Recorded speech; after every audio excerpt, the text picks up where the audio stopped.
Only when we feel terrified and like the world is ending will we ever accept the religion of the eighth sphere. Hello everybody, welcome back to my channel. Thank you so much for joining me today. And today we're going to talk about something called the eighth sphere. It's something that I've lectured about before, I have done interviews on, and it's a really, really important concept that we understand for our time.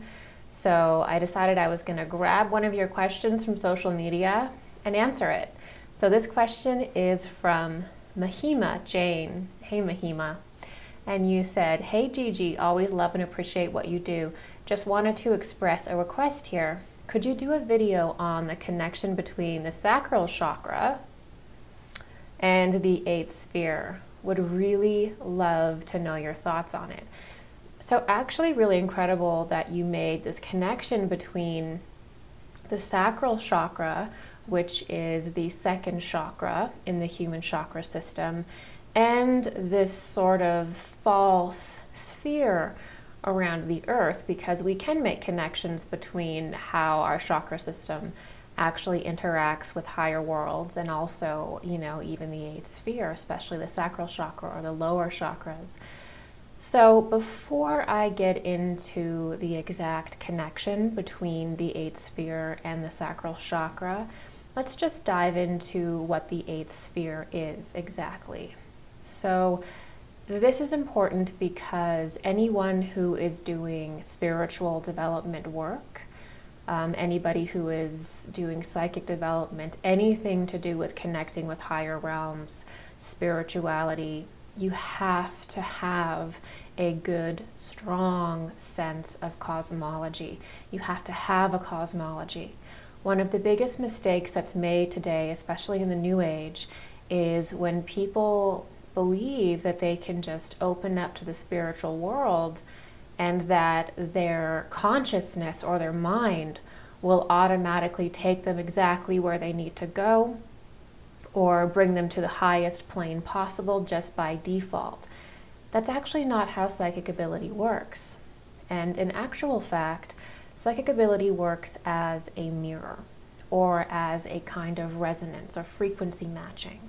And we attract in the spiritual world what we are inside of ourselves, or we attract in the spiritual world the exact level of development that we have within ourselves.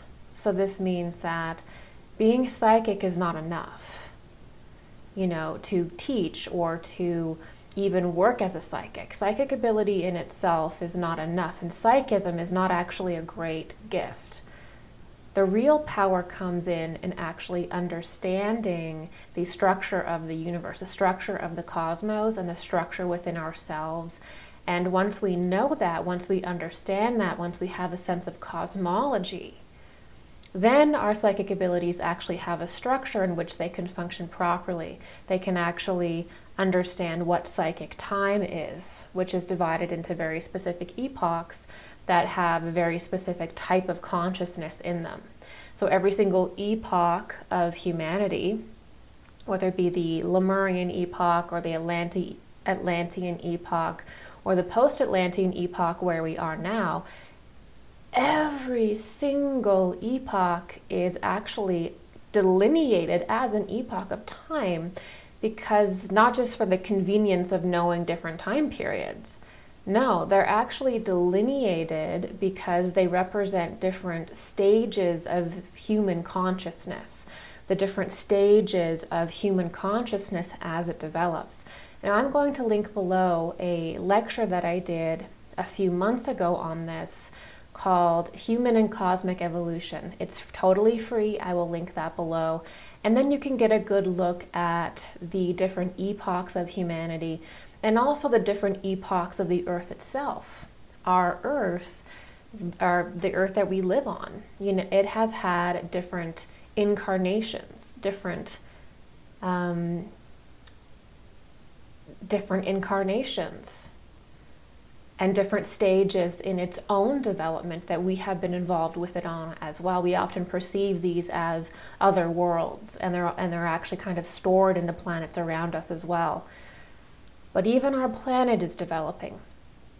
And so when we don't know these fundamental laws of development, when we don't have this cosmology, what we end up doing is just simply connecting with whatever is up there.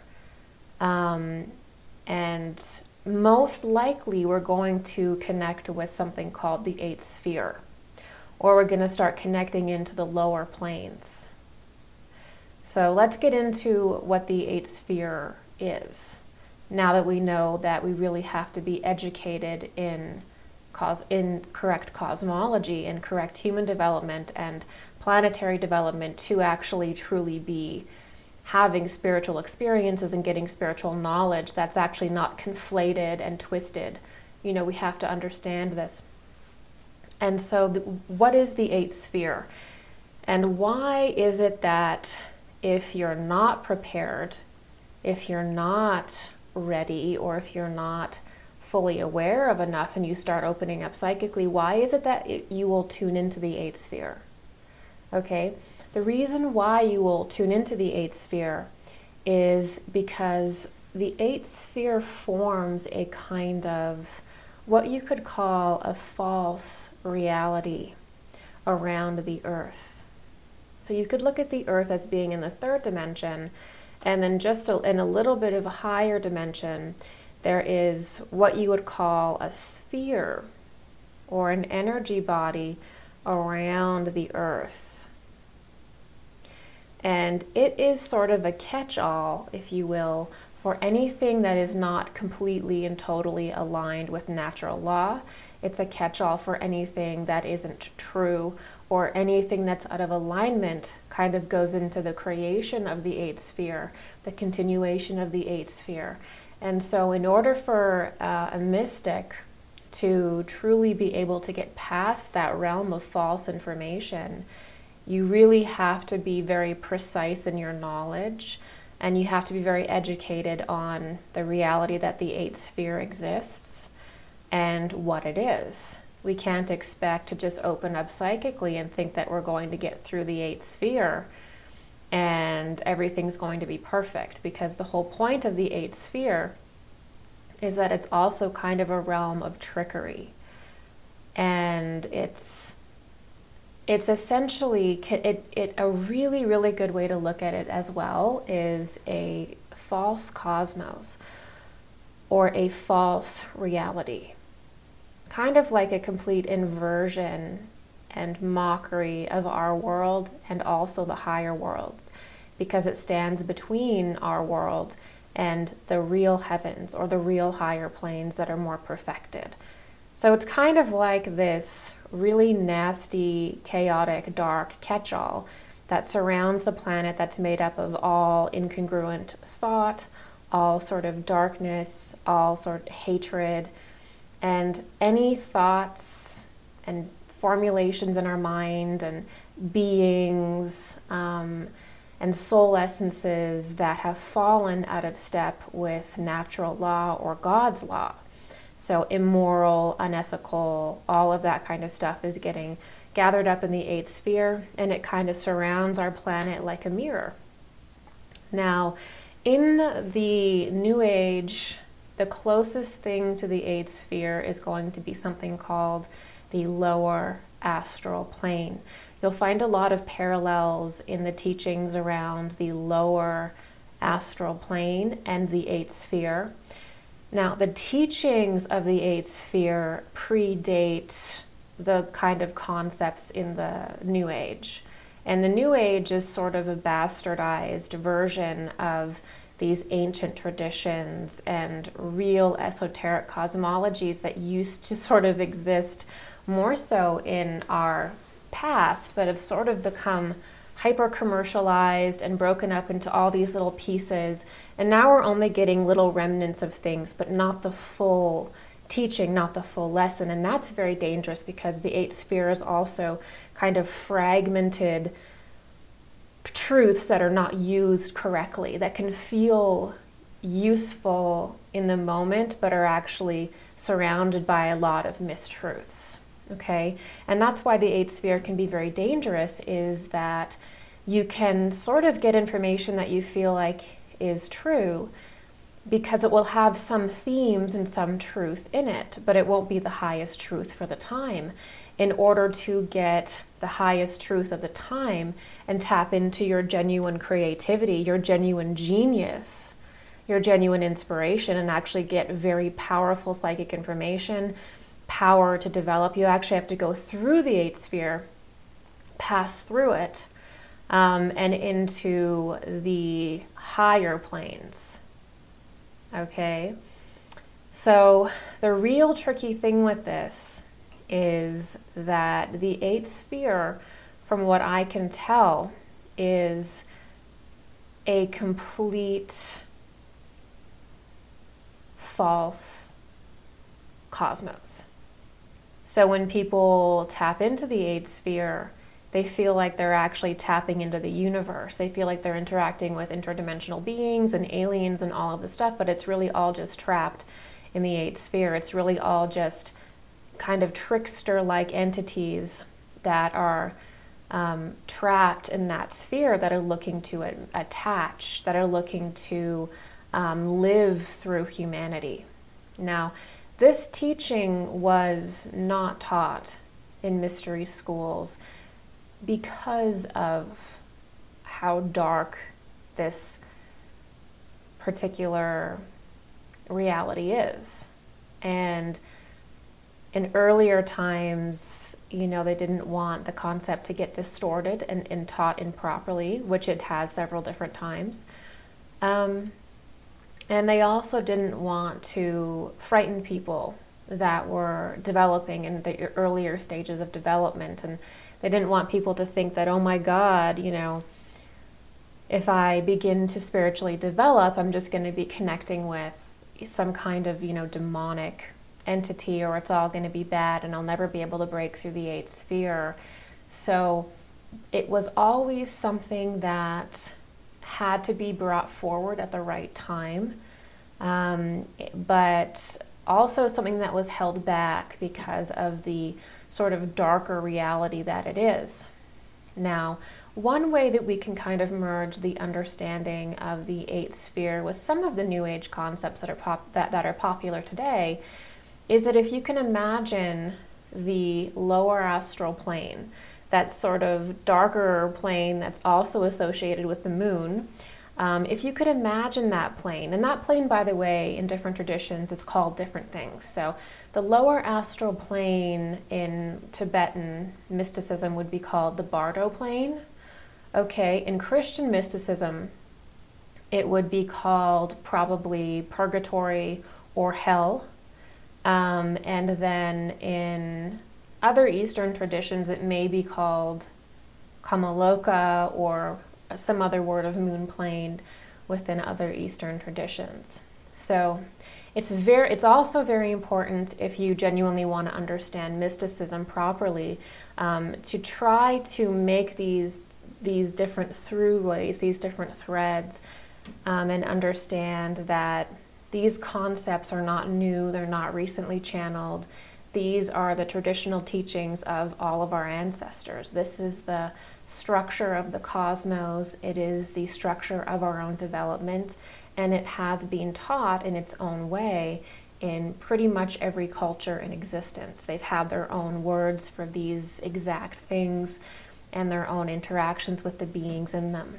The beings would usually be called demons in Christian mysticism or Western mysticism, probably jinn in Middle Eastern, or dark spirits, things like this, parasitic entities, this kinds of things. So nothing that I'm saying here is, you know, new.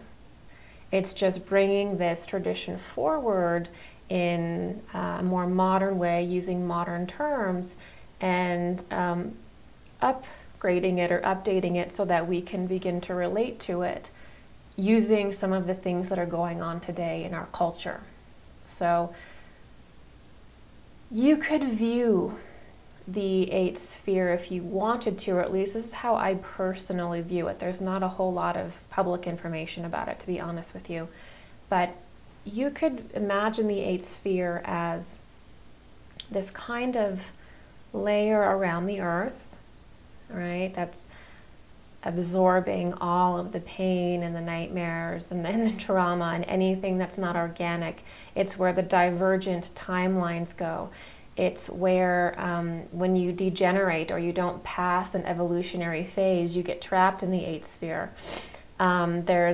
This is where the idea of prison planet comes from, and incarnational nets, and the idea of beings being forced to reincarnate over and over and over again until they can liberate themselves. It's sort of the 8th sphere that is that force that forces that on mankind.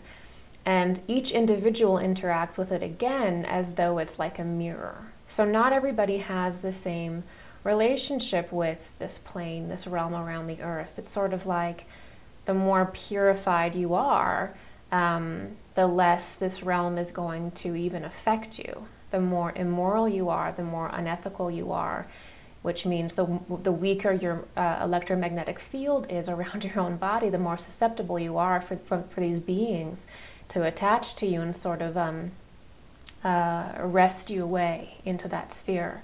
See, this is why this isn't usually talked about, is because people start to get all kinds of paranoia coming out. So please do not get paranoid about this. We do have to talk about this like adults. I know that people can become very afraid with these concepts, but the reality is that the spiritual world and mysticism is not to escape. It is not a bedtime story. It is not paradise all the time. It is a world of light and shadow, okay? It has darkness. And it does no good for you or for anyone to try to deny this. It makes it worse.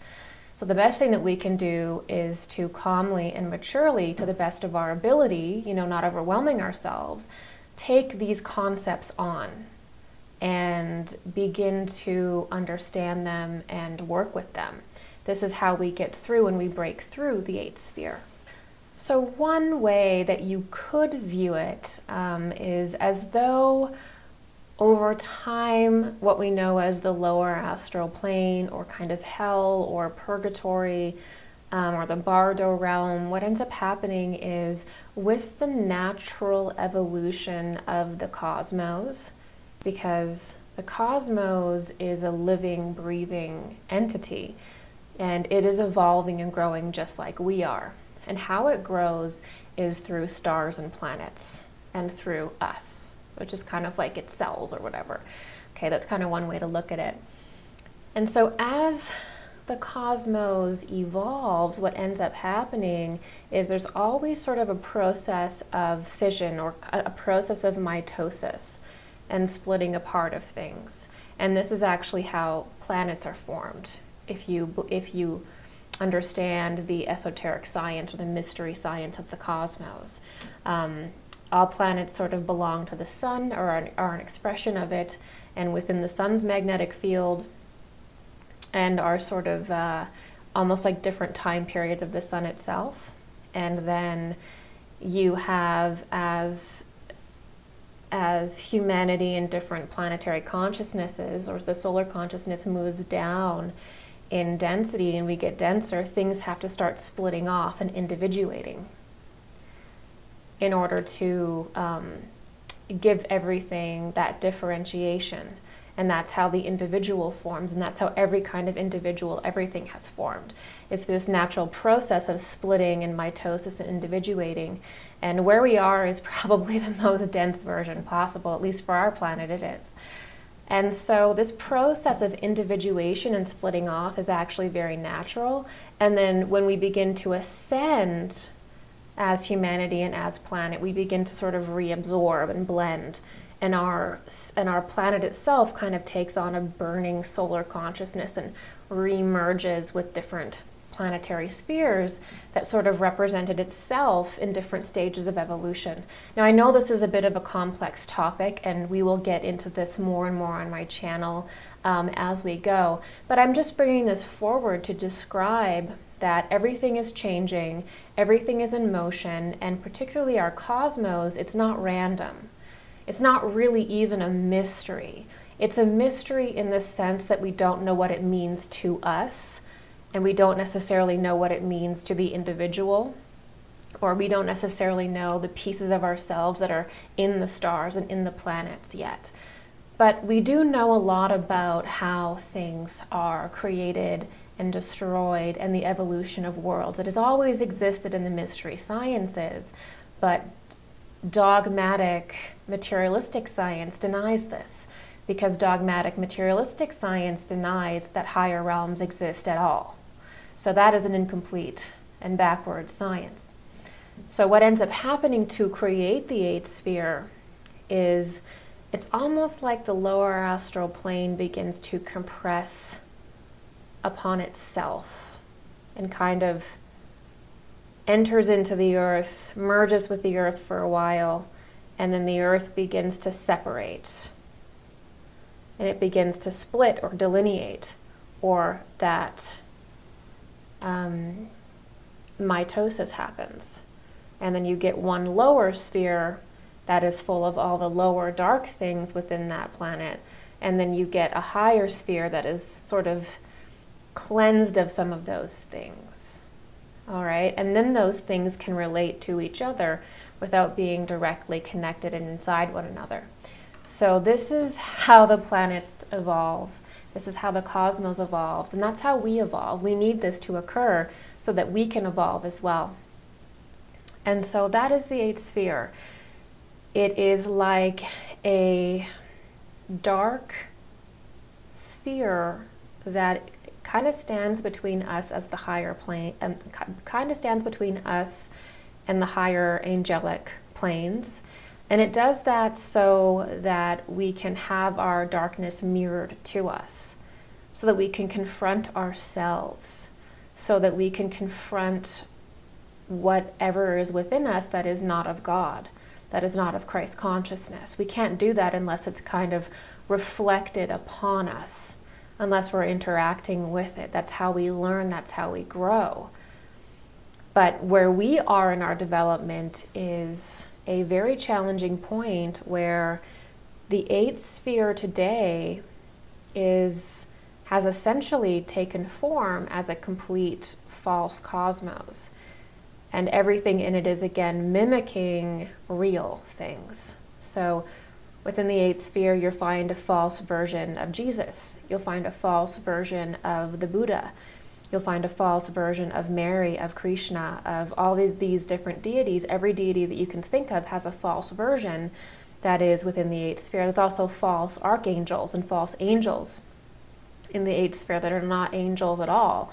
They're literally just forms that have taken, that are being formed out of recycled light or false light. It's also called the false light realm because it can't produce any light. It just sort of recycles it. And so there's a bunch of false entities in there that are made of, I guess you could call etheric bodies, but that are, it's made from the etheric body of the planet and of individuals, but they look like higher deities. And this is actually what gets people really confused, is they actually get really tangled up with, this ascended master they think they're communicating with, or these angels they think they're communicating with, or Archangel Michael or whoever, or they have an experience with this amazing being, and then they realize that it was all trickery. Okay, that's why this is so challenging, and that's also why people turn away from spirituality and especially the New Age, is because they actually never were interacting with the genuine higher planes, really. There may have been moments, flashes, where they were interacting with the higher planes, but for the most part, because they were unprepared, they began to just communicate with the eighth sphere and all of those trickster mimicking beings that are in it.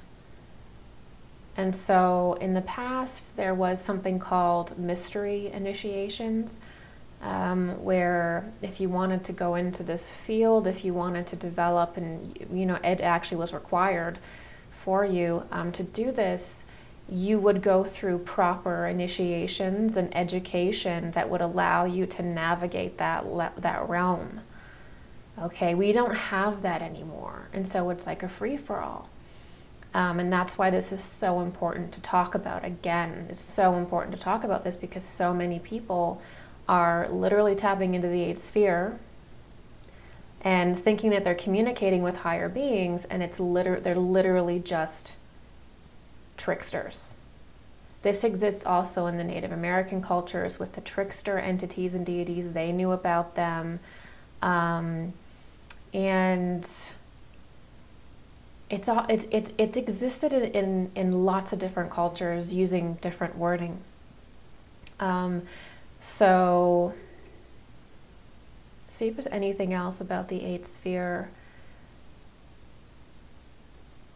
Yes, once you know that it exists and you know what it is and you know the dynamics of it, then you can begin to develop proper discernment, and you can begin to know the difference in feeling between genuine light and false light, and genuine higher beings and entities that are connected to Christ consciousness and Christ essence, and ones that are actually representing the Antichrist. Now, to use Christian language and Christian esoterica, the 8th sphere would also be known as the kind of Antichrist sphere, the satanic sphere. It's the sphere of the adversary. And it is that because, again, everything that is holy is inverted. And also I have to say, because in our culture now, because we are going to be moving into a period of something that I call cosmic spirituality, the beginning of this for the next, for sure, probably decade or so, a lot of people are communicating with aliens or federations of aliens or ETs that are actually just trapped in the 8th sphere. The best way that we could read these beings is as we could read them as kind of like a divergent representation of humanity. You could almost read them as like a developmental future that's failed.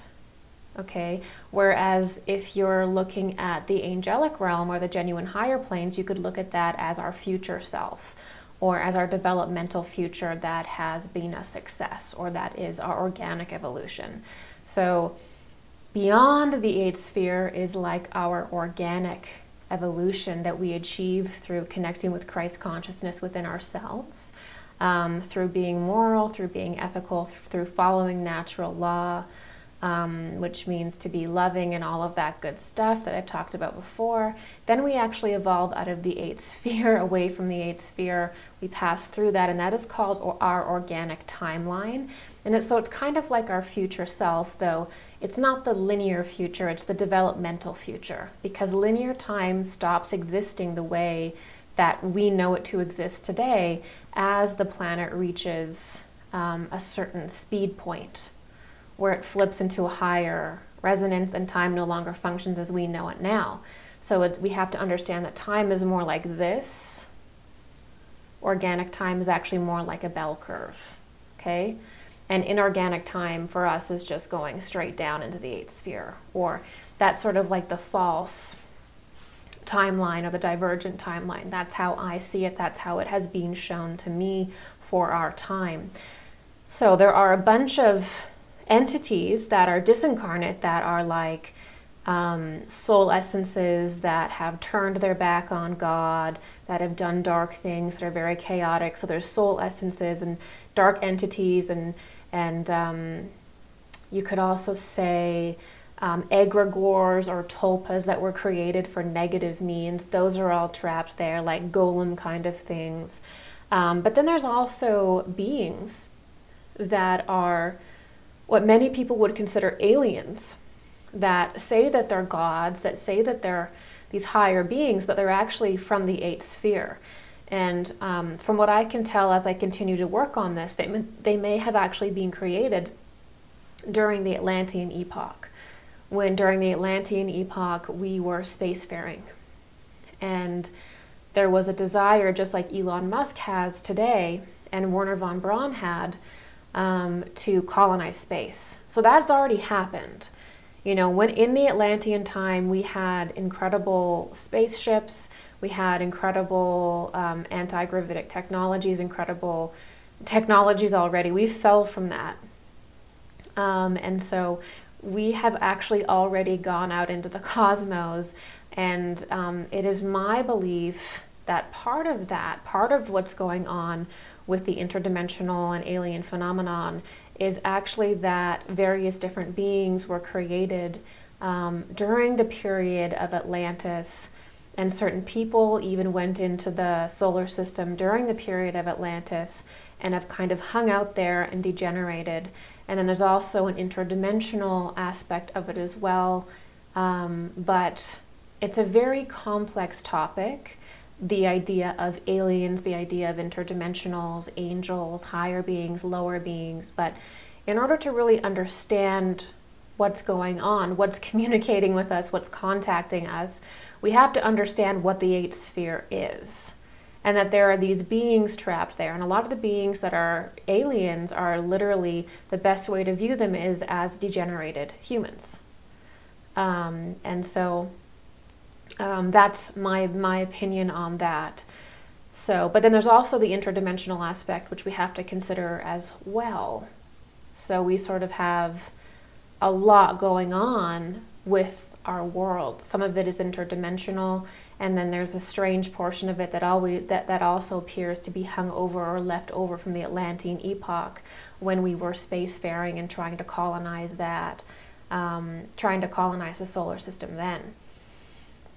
So there's lots to be explored and lots to be discussed in this way. So now that we understand what the eighth sphere is and how we would relate to these kind of entities in our time, again, we would see them as anything from disembodied spirits that have no form to even beings that have a form, like aliens, like certain kinds of aliens. There are certain beings that we would consider aliens that are trapped in the eighth sphere, that are connected into something like an AI Borg, like an AI consciousness, because again, also the eighth sphere is, this is actually very important, the eighth sphere, the last stage of the eighth sphere, as it densifies and densifies and densifies and densifies, and remember to create that splitting apart, the higher world and the lower world, as it densifies and densifies and densifies and densifies and densifies, one of the things that needs to happen,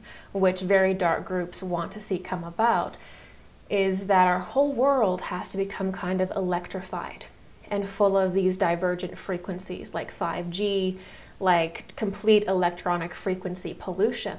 And that will actually allow the lower astral plane, or what we understand as the eighth sphere, to fully manifest on the earth for a while. And when this happens, there will be a false religion that is introduced to mankind. Now, this will also come with a lot of false events, like false weather events, and there will be a whole false rapture, a whole false situation that occurs that, you know, is supposed to be biblical, or is, you know, is supposed to be this, this big event. But it's all created using technology. It's not actually an organic anything that is occurring. They're not real beings, they're not real aliens that are introduced. It's not our real history that's introduced. It's a false origin. The whole first wave of disclosure that we will experience, and all of the events leading up to it for the next quite a while, are going to be false events, and they're going to be created in order to control humanity. And we actually have to make it through all of these false events, this false religion that will be introduced, scary things that will go on the planet with weather, and you know, because they really want to push that climate thing forward.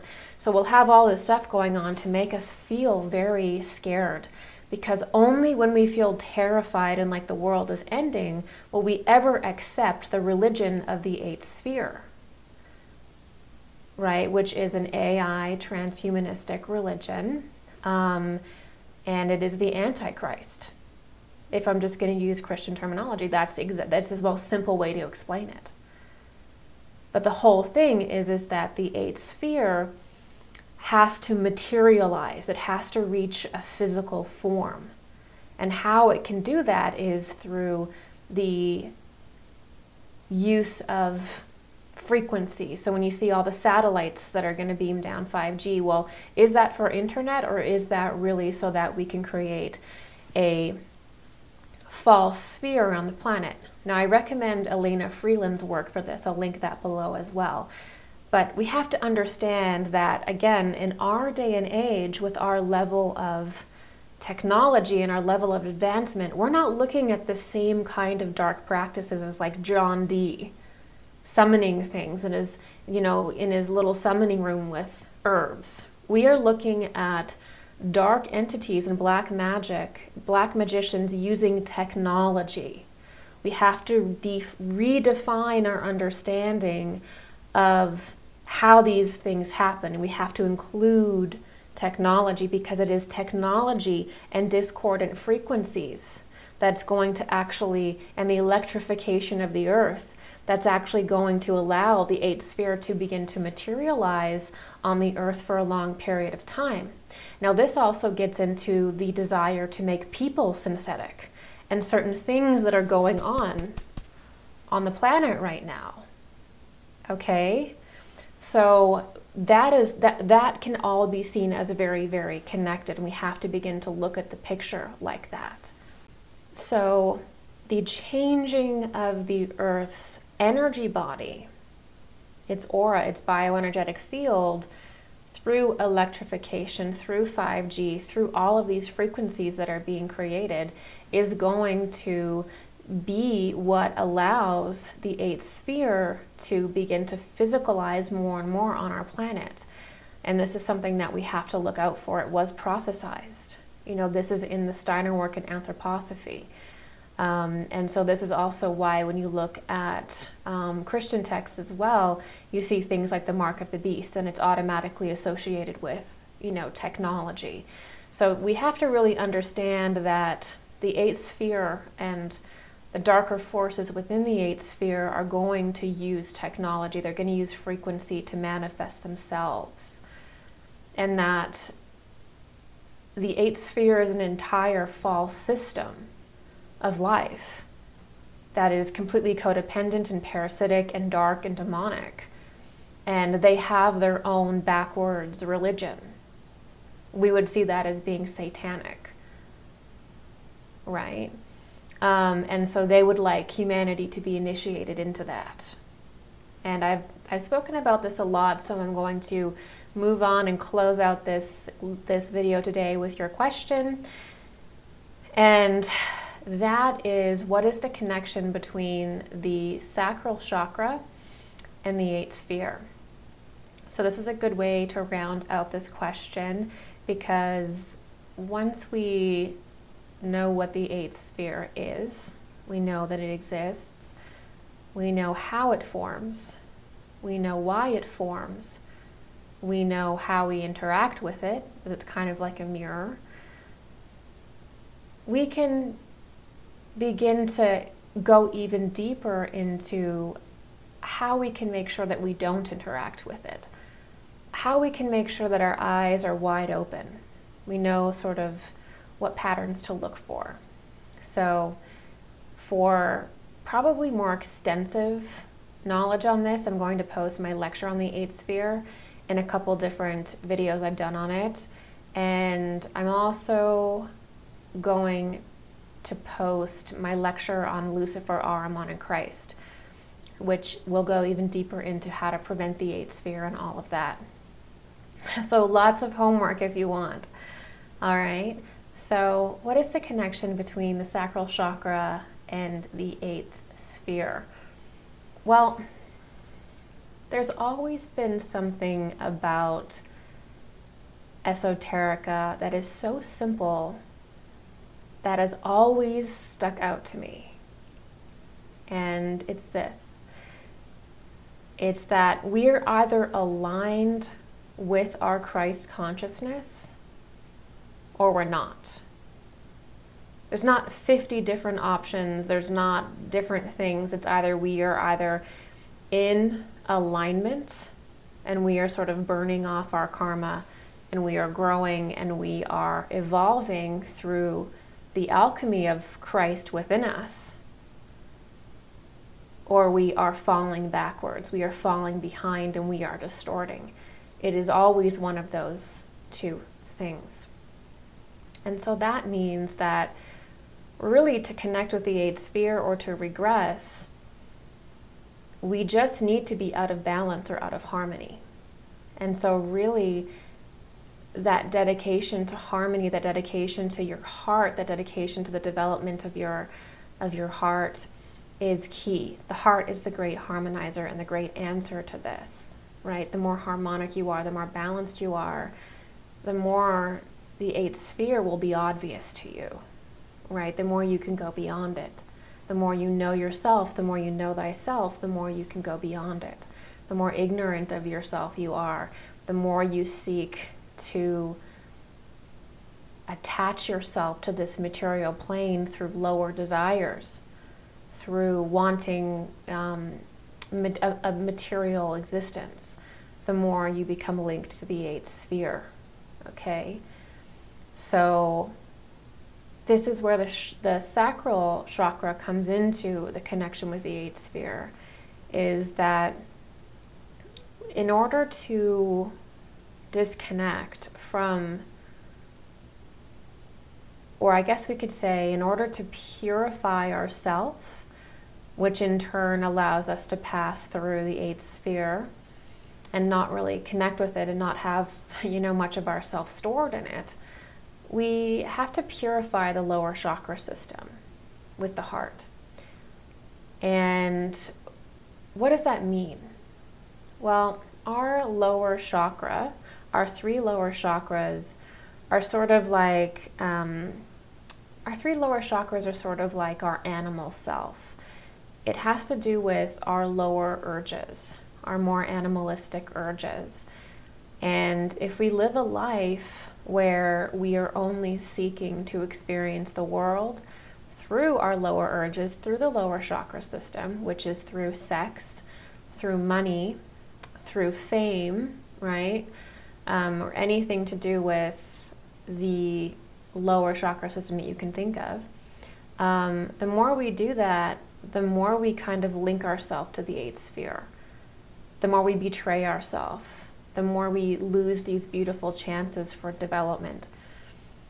And the more that we purify ourselves through the development of the heart, and the development of the heart can also be seen as the warming of the intelligence with the heart.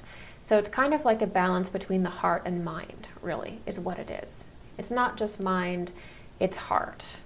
It's the merging of everything in the heart center, which is why it is the center of our being. It's the balancing point.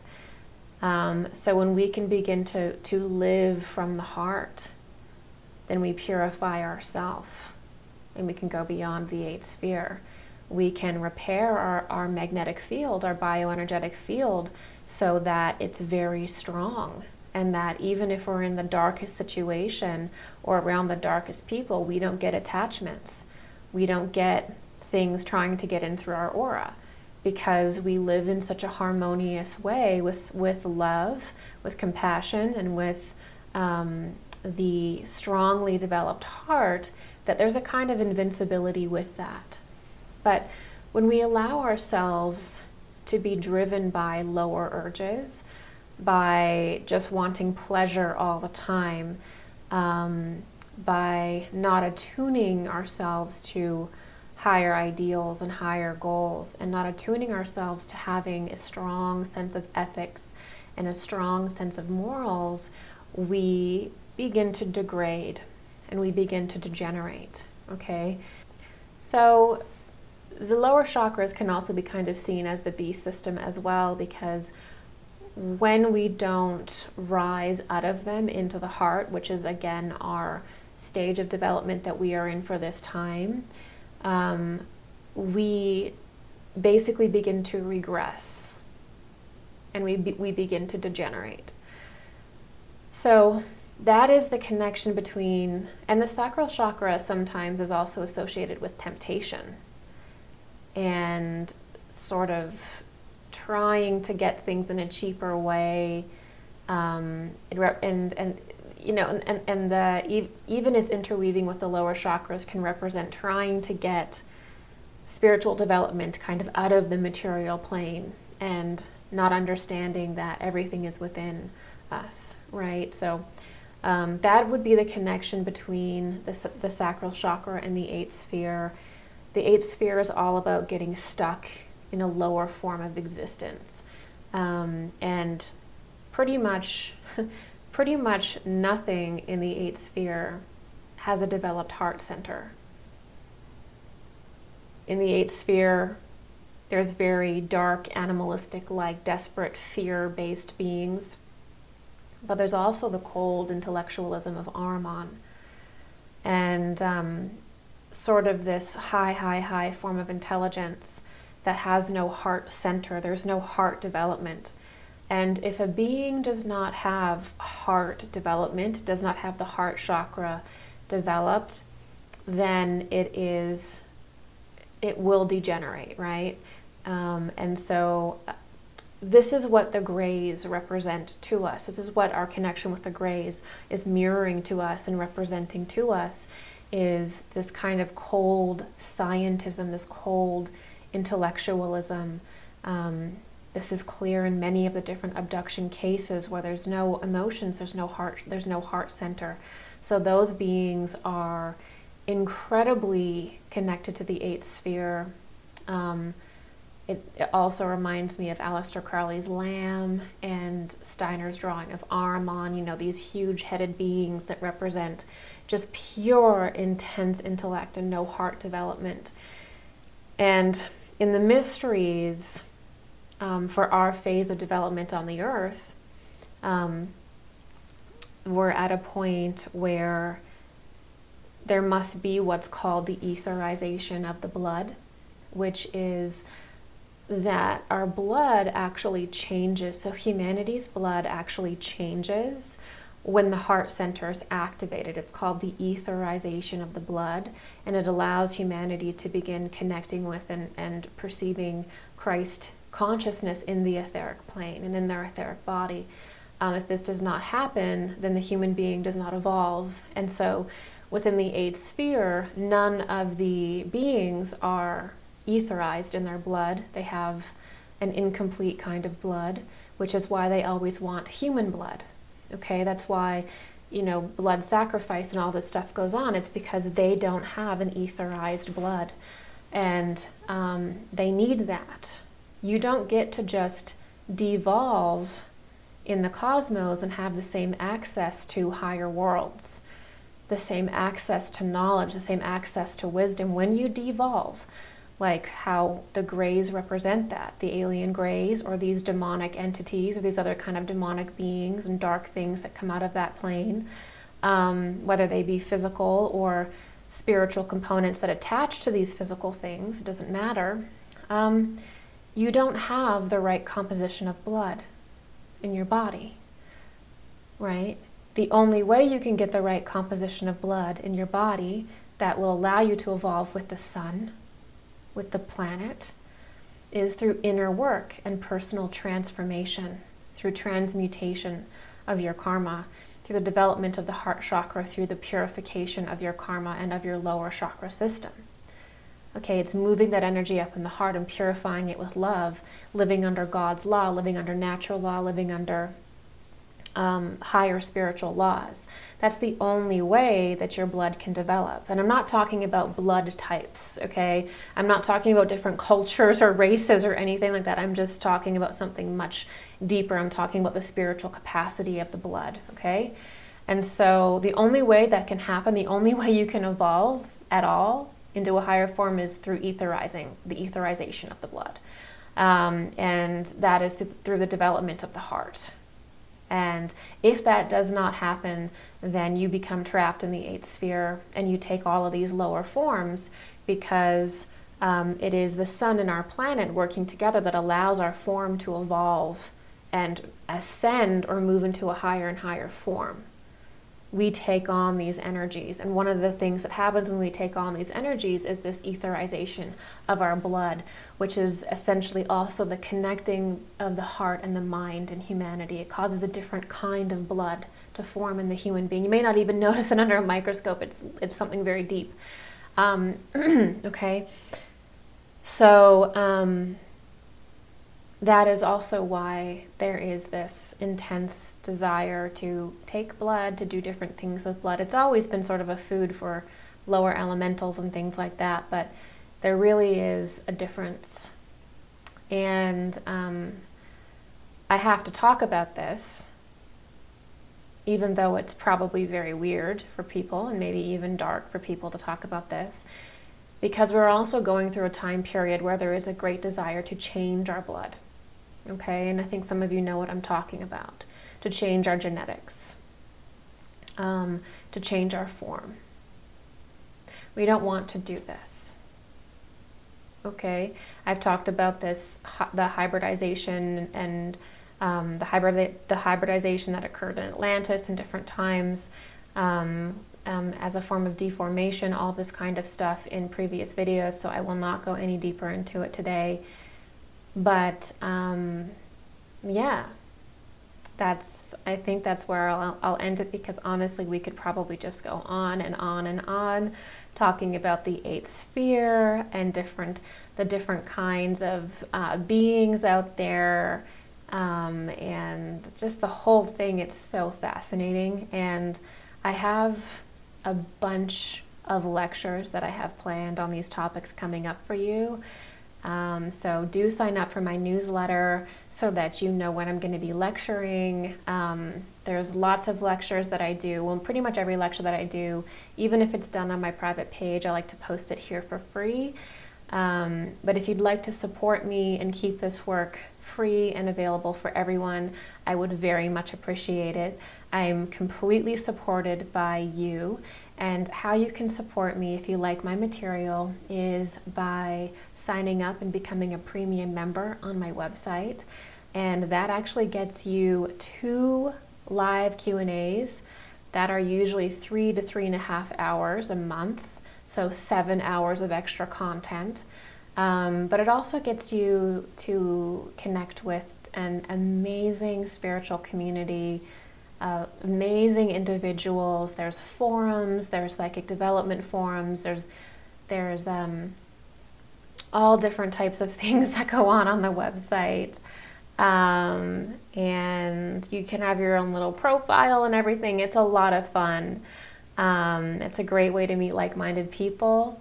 If you don't want to do that and that doesn't appeal to you, that's fine too. You can also make a donation, and I will link that below, and that just helps me keep these videos out there for you guys. So, it's been my absolute pleasure to connect with you all today. As always, all my love your way. Check out the links below for further information on the 8th sphere and human and planetary development. Check out my other lectures for more information on interdimensionals. And I will see you in our next video.